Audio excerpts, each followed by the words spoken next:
Detail చూస్తే BRS working president KTR Telangana రాజకీయాలపై కీలక వ్యాఖ్యలు చేశారు. 2027లో పాదయాత్ర చేపడతానని ప్రకటించిన కేటీఆర్ రాష్ట్రంలో బీజేపీ కాంగ్రెస్ కుమ్మక్కయ్యాయని ఆరోపించారు. అలాగే సీఎం రేవంత్ రెడ్డిపై కాంగ్రెస్ ప్రభుత్వంపై తీవ్ర విమర్శలు గుప్పించారు. ఫోక్సో కేసు నిందితుడిని 9 రోజులు ఎవరు కాపాడారు? రేవంత్ రెడ్డి కాదా అంటూ కేటీఆర్ ప్రశ్నించారు. పొంగులేటిపై ఈడీ దాడులు జరిగితే చర్యలు ఏవి అంటూ కేటీఆర్ నిలదీశారు. ఇదే అంశానికి సంబంధించి అప్డేట్ ఇవ్వడానికి మా రీజనల్ కోఆర్డినేటర్ వెంకటరెడ్డి ఫోన్ లైన్లో ఉన్నారు. వెంకటరెడ్డి, అప్డేట్ ఏంటి?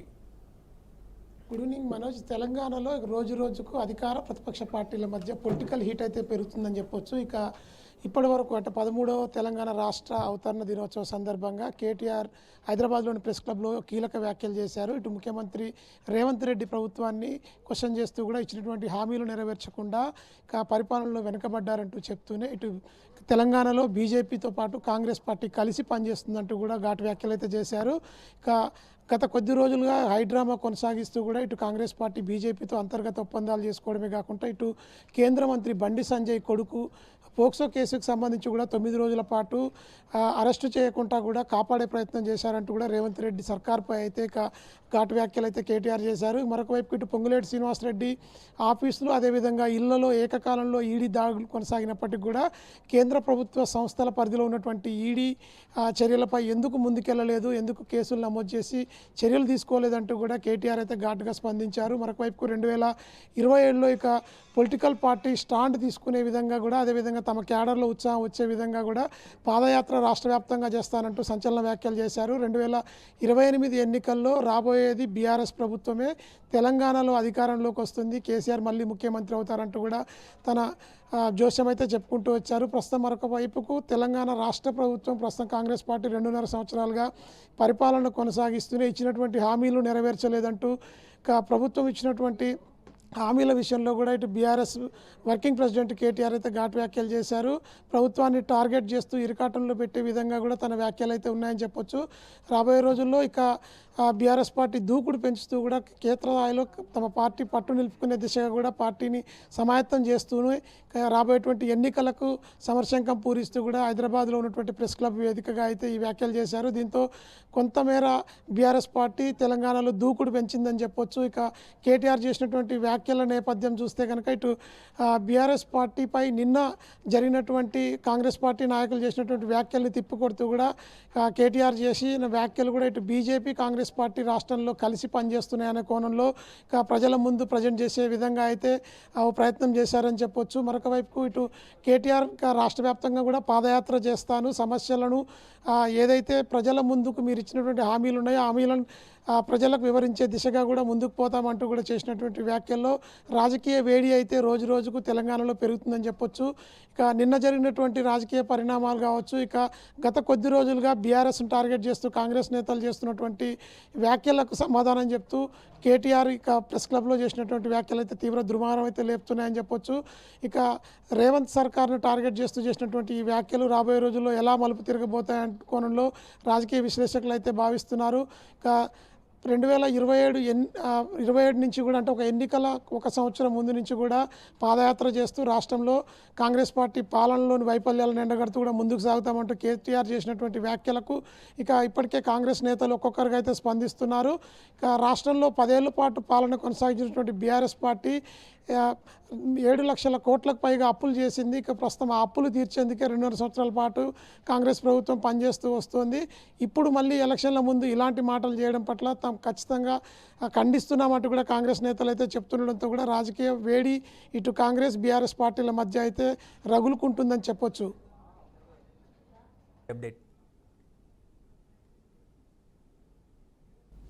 హైదరాబాద్లో AP deputy CM Pawan Kalyan సభకు అనుమతి నిరాకరణపై సీఎం చంద్రబాబు స్పందించారు. ప్రజాస్వామ్యంలో ఎవరైనా ఎక్కడైనా సభలు నిర్వహించుకోవచ్చని, ఇలాంటి ఆంక్షలు సరైంది కాదని అన్నారు. ఇక డీఎస్సీ స్పోర్ట్స్ కోటా వివాదంపై వైఎస్ఆర్సీపీపై తీవ్ర విమర్శలు గుప్పించారు. డీఎస్సీ ఫైల్పైనే తొలి సంతకం చేశారని, పూర్తిగా పారదర్శకంగా నియామక ప్రక్రియ నిర్వహించామని స్పష్టం చేశారు. వైసీపీ నేతలు బుద్ధి లేకుండా మాట్లాడుతున్నారని మండిపడ్డారు. ఒకవేళ అక్రమాలపై ఆధారాలు ఉంటే బయట పెట్టాలి అని వైఎస్ఆర్సీపీ నేతలకు సవాల్ విసిరారు. దీనిపై మరింత సమాచారం మా ప్రతినిధి ప్రవీణ్ అందిస్తారు. ప్రవీణ్,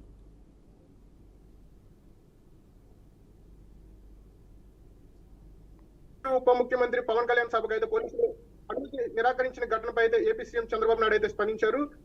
ఏదైతే ప్రజాస్వామ్య వ్యవస్థలో ఎవరైనా ఎక్కడైనా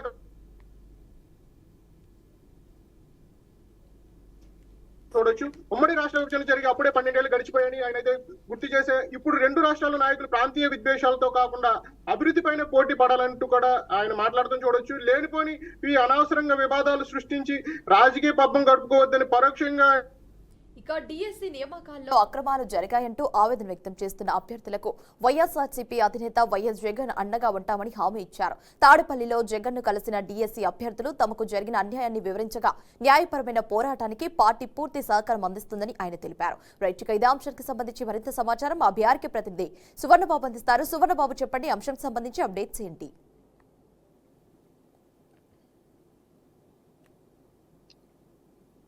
హిమవర్ష డిఎస్సి నియామకం ప్రక్రియలో తీవ్ర అక్రమాలు జరిగాయని ఏదైతే న్యాయం కోసం పోరాడుతూ వారితో అభ్యర్థులు ఏదైతే వైఎస్ఆర్సీపీ కాంగ్రెస్ పార్టీ మద్దతు ఉంటుందని ఏదైతే వైఎస్ జగన్మోహన్ రెడ్డి అయితే హామీ ఇవ్వడం జరిగింది. ఈ రోజు అయితే మాత్రం తాడేపల్లి ఆయన నివాసంలో డిఎస్సి అభ్యర్థులు జగన్ ను కలిసి తమ సమస్యలు వివరించడం జరిగింది అనమాట. అయితే ఈ సందర్భంగా బాధితులు ఏదైతే ఉన్నారో వారు డిఎస్సి నియామకంలో పారదర్శకత లోపాలు ఉన్నాయని డార్క్ ఆపరేషన్ తరహాలో ఎంపికలో నిర్వహించాలని అయితే ఆరోపిస్తున్నారు. అర్హత మెరిట్ ఉన్న పలువురు అభ్యర్థులకు అన్యాయం జరిగిందనేది జగన్ దృష్టికి తీసుకొని వెళ్ళడం అయితే జరిగింది. అభ్యర్థులలో విన్నపాలు శ్రద్ధగా విన్న ఏదైతే జగన్మోహన్ రెడ్డి వారికి న్యాయం జరిగే వరకు పోరాటం చేస్తాననేది వైఎస్ఆర్సీపీ అండగా నిలుస్తుందని అయితే స్పష్టం చేస్తే జరిగింది. ఏదైతే డిఎస్సి అక్రమాలపై న్యాయ పోరాటం చేపట్టే అభ్యర్థులకు అవసరమైన న్యాయ సహాయాన్ని అందిస్తామని తెలపడం జరిగింది. ఇది కోర్టుకి హామీ ఇవ్వడం జరిగింది. ఏదైతే నియామకంలో జరిగినట్లుగా ఆరోపణలు ఎదుర్కొంటున్న అవకతవకలపై కేంద్ర దర్యాప్తు సంస్థ సిబిఐతో విచారణ జరిపించాలనైతే జగన్మోహన్ రెడ్డి డిమాండ్ చేయడం అయితే జరిగిందన్నమాట. ఏదైతే నియామక ప్రక్రియలో జరిగిన నిజాలు వెలుగులోకి రావాలంటే స్వతంత్ర దర్యాప్తు అవసరమైన అని అభిప్రాయపడ్డారన్నమాట. అలాగే భవిష్యత్తులో ఏదైతే వైఎస్ఆర్సీపీ ప్రభుత్వం అధికారంలోకి వస్తే డిఎస్సి వ్యవహారంపై రీ ఎంక్వైరీ నిర్వహించి బాధ్యులపై కఠిన చర్యలు తీసుకుంటామనేది జగన్మోహన్ రెడ్డి ప్రకటన జరిగింది. అర్హులైన అభ్యర్థులకు న్యాయం జరిగేలా చర్యలు తీసుకుంటామని భరోసా కూడా ఇవ్వడమే జరిగింది. ఏసీ అభ్యర్థుల హక్కుల పరిరక్షణ కోసం అన్ని స్థాయిలో పోరాటం కొనసాగుతుందని ఏదైతే న్యాయం జరిగే వరకు తమ మద్దతు కొనసాగుతుందని అయితే జగన్మోహన్ రెడ్డి స్పష్టం చేయడమే జరిగింది. Himavarsha. Right Suvarnababu, thanks for the updates. AP deputy CM Janasena అధ్యక్షుడు పవన్ కళ్యాణ్ సోషల్ మీడియాలో ఆసక్తికర పోస్ట్ చేశారు. తెలంగాణలో జనసేన రాజకీయంగా క్రియాశీలక పాత్ర పోషిస్తుందని ప్రకటించిన నేపథ్యంలో ప్రముఖ కవి గుంటూరు శేషేంద్ర రచించిన కవితను సోషల్ మీడియాలో షేర్ చేయడం రాజకీయ వర్గాల్లో చర్చనీయాంశమైంది. ఇదే అంశానికి సంబంధించి అప్డేట్ ఇవ్వడానికి మా ప్రతినిధి అశోక్ లైవ్లో ఉన్నారు. అశోక్, అప్డేట్ ఏంటి? Good evening Manoj. ప్రస్తుతం తెలంగాణ రాష్ట్ర రాజకీయాల్లో జనసేన కొత్త అడుగులు స్పష్టమవుతున్న వేళ అయితే మాత్రం పూర్తి స్థాయిలో డిప్యూటీ సీఎం పవన్ కళ్యాణ్ ఏదైతే సోషల్ మీడియాలో చేసిన పోస్ట్ అయితే మాత్రం పూర్తిగా రాజకీయ వేదిక అయితే మాత్రం చర్చాంశంగా మారింది.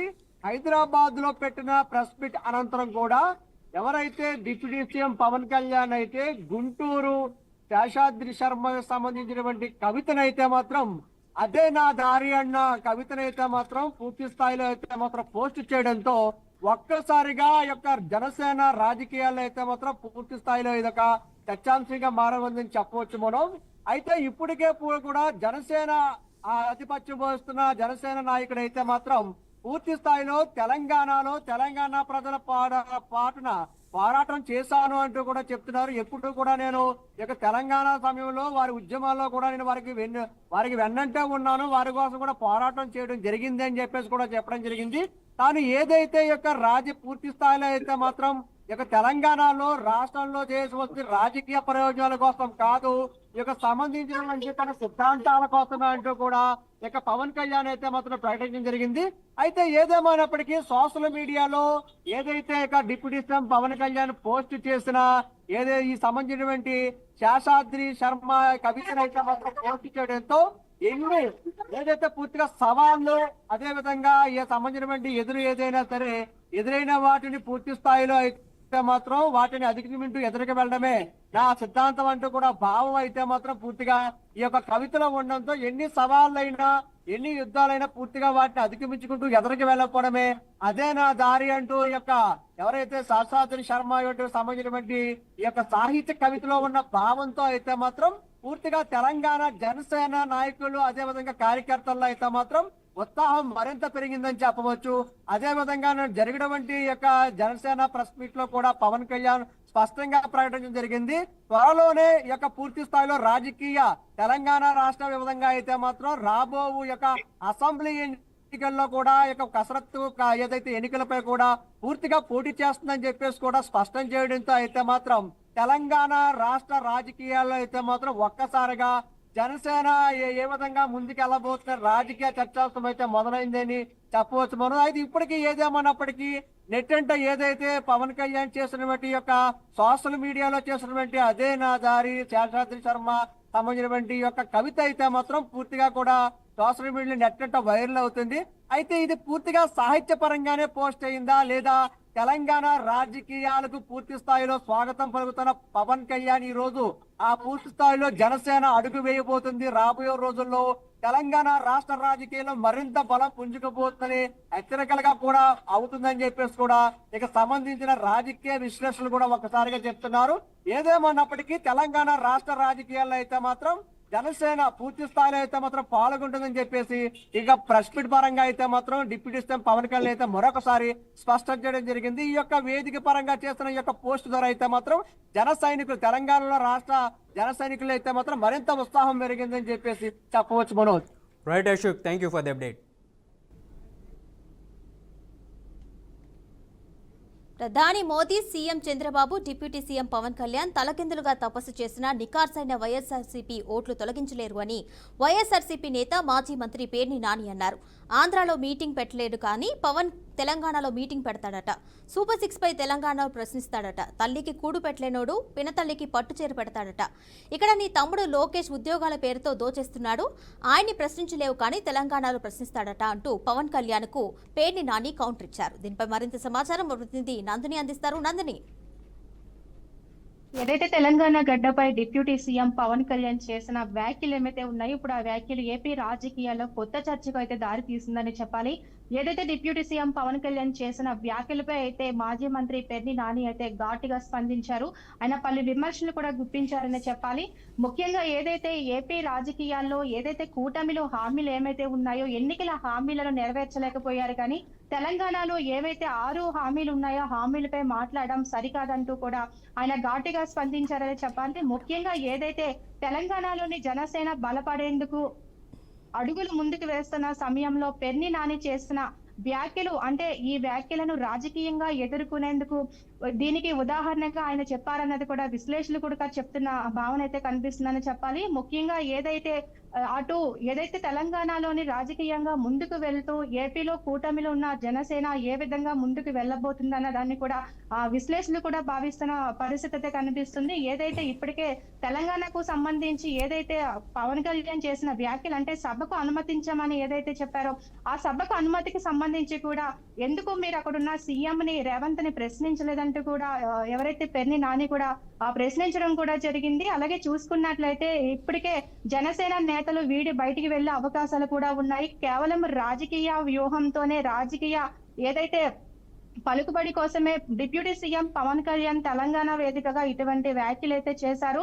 ఏపీలోనే ఆయన స్థిరత్వం లేదు, తెలంగాణలో ఎలా ఉంటుందని కూడా కొన్ని వ్యాఖ్యలు చేయడంతో ఇప్పటికే దీని మీద జనసేన నాయకులు ఎవరు కూడా స్పందించలేని పరిస్థితి ఉంది. ఇప్పటికే దీని మీద ఏ విధంగా స్పందిస్తారు, ప్రతిస్పందన ఏ విధంగా ఉంటుందని కూడా చూస్తున్న పరిస్థితి అయితే ఉంది. మరోపక్క చూసుకున్నట్లయితే డిఎస్సిలో ఏదైతే భారీ స్కామ్ జరిగింది, అక్రమాలు జరిగాయని కూడా వైసీపీ భారీ స్థాయిలో రాష్ట్ర వ్యాప్తంగా దీనిపై పోరాటం కూడా చేసింది. అదే రీతిలో ఆయన కూడా కౌంటర్ కూడా ఇచ్చారు. ఏదైతే తన తమ్ముడు ఎవరైతే ఉన్నారో లోకేష్ డిఎస్సి పేరుతో భారీ స్కాములు చేశారని కూడా ఒక ప్రస్తావన కూడా తీసుకొచ్చిన పరిస్థితి అయితే ఉంది. ఏపీలోనే స్థిరం లేదు, తెలంగాణలో పార్టీ పెట్టి ఏం చేస్తారని కూడా ఇప్పటికే దీని మీద కూడా వైసీపీ నేతలు కూడా మాట్లాడుతున్న పరిస్థితి అయితే ఉంది. మొట్టమొదటిసారిగా దీనిపై అయితే మాజీ మంత్రి పెర్ని నాని అయితే ఘాటుగానే డిప్యూటీ సీఎం పవన్ కళ్యాణ్ కి అయితే కౌంటర్ ఇచ్చినట్టుగా తెలుస్తుంది. Right Nandini, thank you. ఇక కర్ణాటక నూతన ముఖ్యమంత్రిగా డీకే శివకుమార్ ప్రమాణ స్వీకారం చేశారు. గవర్నర్ తావర్ చంద్ ముఖ్యంగా గహ్లోత్ ఆయనతో ప్రమాణ స్వీకారం చేయించారు. బెంగళూరులో జరిగిన ఈ కార్యక్రమానికి కాంగ్రెస్ అగ్రనాయకులు, పలువురు రాష్ట్రాల ముఖ్యమంత్రులు హాజరయ్యారు. అనంతరం ముఖ్యమంత్రి అదేవిధంగా మంత్రివర్గ సభ్యులు కూడా ప్రమాణ స్వీకారం చేశారు. ఇక ఇదే అంశానికి సంబంధించి మరింత సమాచారం మా తెలంగాణ ఇన్పుట్ ఎడిటర్ రాజ్ కుమార్ అందిస్తారు. రాజ్ కుమార్, చెప్పండి, అంశానికి సంబంధించి అప్డేట్స్ ఏంటి? కర్ణాటక ముఖ్యమంత్రిగా కూడా డీకే శివకుమార్ కూడా ప్రమాణ స్వీకారం చేయడం జరిగింది కొద్దిసేపటి క్రితం. దీనికి సంబంధించి ఇప్పటికే 3 రాష్ట్రాల ముఖ్యమంత్రులు, తెలంగాణ ముఖ్యమంత్రి రేవంత్ రెడ్డితో పాటు కేరళ ముఖ్యమంత్రి, అదేవిధంగా హిమాచల్ ప్రదేశ్ ముఖ్యమంత్రి కూడా ఈ కార్యక్రమానికి హాజరవ్వడం జరిగింది. వీరే ముఖ్యమంత్రిగా మాత్రం గవర్నర్ కూడా ప్రమాణ స్వీకారం చేయించడం జరిగింది. మొదటి నుంచి ఊహించినట్టుగానే, అంటే కేరళలో ఏ విధంగా దాదాపు అంటే 12 మంది, మొదటి విడతలో 12 మంది కూడా మంత్రివర్గంలో కూడా ప్రమాణ స్వీకారం చేయడం జరిగింది. కాబట్టి దీనికి సంబంధించినటువంటి దాంట్లో మొదట 12 మందికి చేశారు. మొదటి నుంచి కూడా ఏదైతే మల్లికార్జున ఖర్గేకి సంబంధించినటువంటి వాళ్ళ కొడుకు కూడా ఈ మంత్రివర్గంలో ప్రియాంక ఖర్గేకు కూడా చోటు దక్కడం జరిగింది. దానికి అదేవిధంగా డీకే శివకుమార్కు సంబంధించినటువంటి మంత్రులు ఇంకా జాబితా ఖరారు కానప్పటికీ మొత్తానికి మాత్రం మొదట మాత్రం సీనియర్ నేతలకు మాత్రం 12 మందిని మాత్రం ఇలా మంత్రివర్గంలో చోటు కల్పించడం జరిగింది. డీకే శివకుమార్కు సీఎం ప్రమాణ స్వీకారం చేసిన అనంతరం ఇప్పటివరకు కూడా ఏదైతే కర్ణాటక సీఎంగా పనిచేసినటువంటి సిద్ధరామయ్య కూడా భారీ సత్కారం కూడా చేయడం జరిగింది. ఎందుకంటే అక్కడ ఈ కార్యక్రమానికి ఢిల్లీ పెద్దలు అంటే ఖర్గేతో పాటు రాహుల్ గాంధీ కూడా ఈ కార్యక్రమానికి హాజరవడం, ముగ్గురు ముఖ్యమంత్రులు హాజరవడం, అదేవిధంగా వీరందరినీ కూడా అంటే ముఖ్యమంత్రి డీకే శివకుమార్ ప్రమాణ స్వీకారం చేసిన అనంతరం 12 మంది మంత్రులతో కూడా ప్రమాణ స్వీకారం చేశారు. దీనికి సంబంధించి మొత్తానికి మాత్రం ఈ కార్యక్రమం అంటే ఢిల్లీలో సంబంధించినటువంటి మొత్తం మంత్రివర్గ సంబంధించినటువంటి నిన్ననే సమాలోచనలు చేసి ఎవరెవరికి చోటు కల్పించాలన్న దానిపై కూడా చేసినటువంటి దాంట్లో మొదటి విడతలో మాత్రం దాదాపు 12 మంది ఈరోజు ప్రమాణ స్వీకారం చేయడం జరిగింది. మరో 13 మందికి మాత్రం మరికొద్ది రోజులలోనే మంత్రివర్గంలో చోటు దక్కుతుంది. పార్టీని నమ్ముకున్న వారిని, సీనియర్ నేతలను కూడా ఎంచుకునే అవకాశం ఉంటుందని కూడా దానికి సంబంధించి ఢిల్లీ పెద్దలు చెప్పిన నేపథ్యంలో ఈ యొక్క కర్ణాటక రాజకీయం ఇప్పుడు సీఎం మార్పుతో పాటు ఇటు డీకే శివకుమార్ ఇప్పుడు కర్ణాటక ప్రభుత్వ సీఎంగా కూడా మారడం జరిగింది. గవర్నర్ కొద్దిసేపటి క్రితం ప్రమాణ స్వీకారం చేయడం, ప్రమాణ స్వీకారం అనంతరం కూడా మంత్రులతో కూడా ప్రమాణ స్వీకారం చేయించడం జరిగింది. ప్రభుత్వం ఇప్పుడు సీఎంగా కూడా కొత్తగా ఏర్పడే డీకే శివకుమార్ మంత్రివర్గం కూడా ఉంది. మరికొద్ది రోజులలో మిగతా వర్గాన్ని కూడా తీసుకొని కూడా పూర్తి స్థాయిలో పూర్తి చేస్తామని కూడా అక్కడ చెప్పినటువంటి పరిస్థితి. Right Raj Kumar, thanks for the updates.